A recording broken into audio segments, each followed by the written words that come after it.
What's up, everybody? This is Carl from Technical Goodies, and today we are looking at the Frunsi RubensTab T11 Pro. So this is an Android tablet that has a very specific function and setup when you purchase it, which is to be a drawing tablet. It comes with all the stuff that you need if you're an artist or you like to draw, to be able to do pressure-sensitive drawing on the tablet itself, save all your stuff, put it to the cloud, and it just gives you, I guess, the total creative freedom to be able to sort of draw anytime you want and on the go. So let's go ahead and take a look at what's inside. Inside, we have, right off the bat, you get sort of a half glove, and that's specifically so that you can put it on. Leaves your drawing fingers free, but also allows you to have a nice smooth surface to be able to draw with. And that's very common when it comes to drawing tablets. But let's get into what else is in the box. Okay, first what they do is they give you a carrying case, which I think is very important. I always hate having to go out and buy a different carrying case. This looks like a pretty nice little carrying case here. Here is the tablet itself.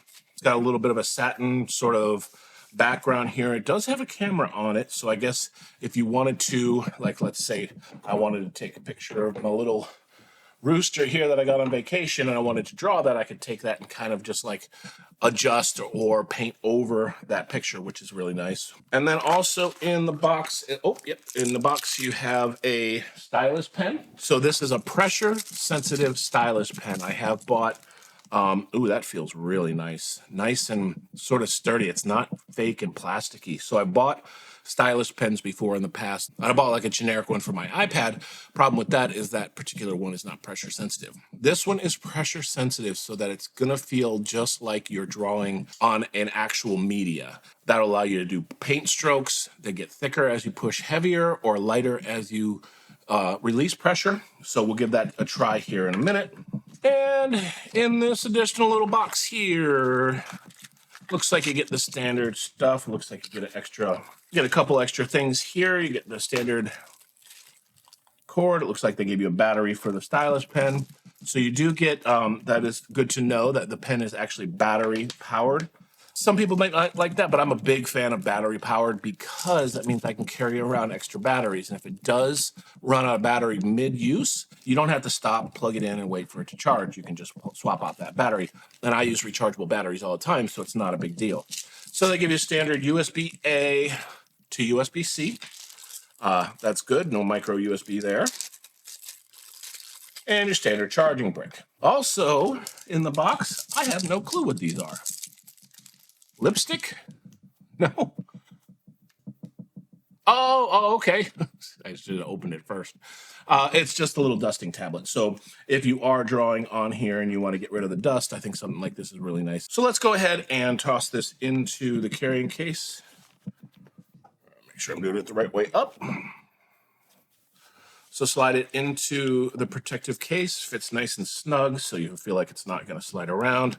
This little tab sneaks in the back here and connects with Velcro. And while that is starting up, I will go ahead and install the battery here. Looks like you just kind of screw open the top, toss the battery in.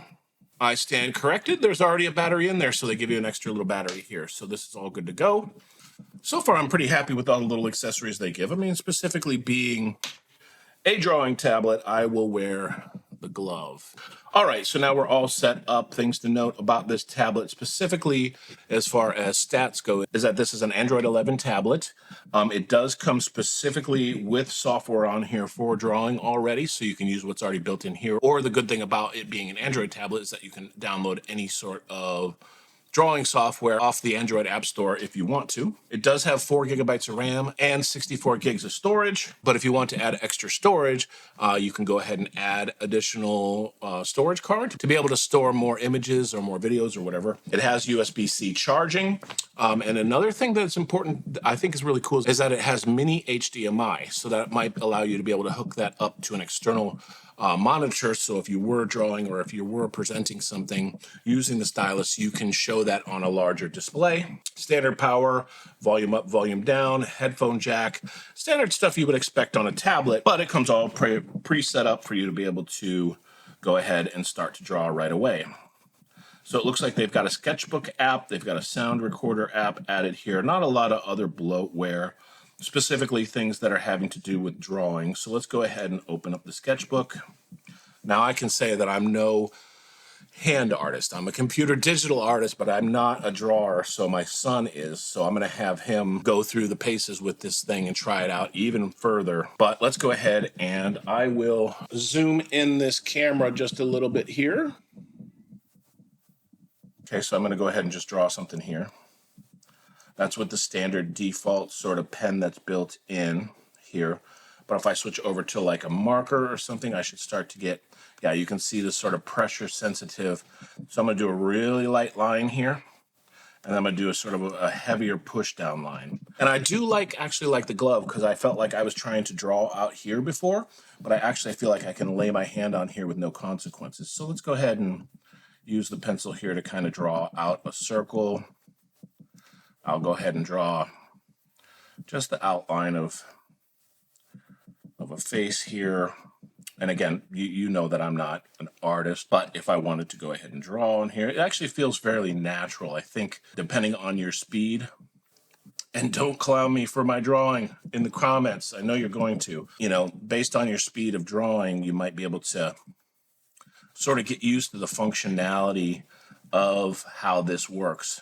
And again, I can't draw and talk at the same time. The only thing that I do notice is that you should be aware that it is a glassy surface, so I think it might take a little bit of getting used to. This is horrible.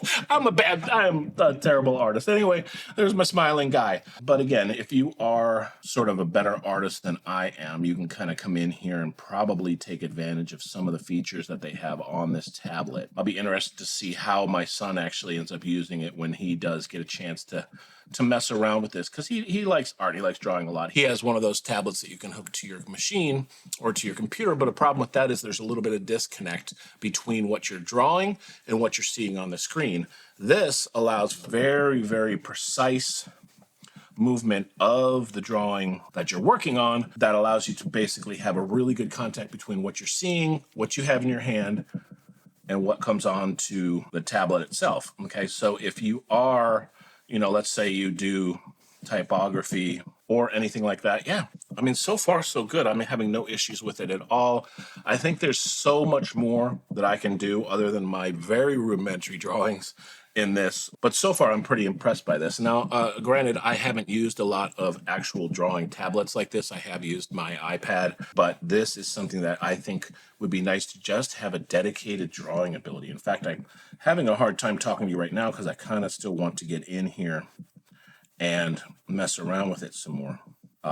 I do some digital logo designs, and I feel like I might be able to do some prototypes of things pretty quickly if I felt like it, or even mock up some different things on pictures or on thumbnails or something like that. But yeah, I mean, I could go on and on for days. Let me go ahead and give you a couple more stats on this. Like I said, it does have MTK quad-core CPU, so that's going to be a nice sort of quick CPU to keep up with all your pen strokes and all the things that you're working on. 4 gigs of RAM, which should be fine for drawing. You're not going to use this tablet for hardcore gaming or anything like that. But for the drawing and the drawing app that you have, that's going to be perfectly fine. It supports up to a 128 gigabyte TF card, so if you want to add additional storage, like I said before, you can do that up to 128 gigs. 64 gigabytes of storage already on the device, so that's plenty in order to install more drawing apps or anything that you want on there, as well as storing all your images and stuff like that, which you can move off to the cloud if you need any more space. And as far as the weight goes, it's actually pretty light. The outer case gives it a little bit more heft. So yeah, I wanted to thank the folks at Frunsi for sending this over. It's their RubensTab 10-inch tablet, specifically for drawing. You can get it on Amazon. I'll leave the link down below if you want to check that out. I'll also leave the link to their site. Other than that, I think we have a winner here. Definitely check it out. But until next time, this is Carl from Techful Goodies, and I'm out.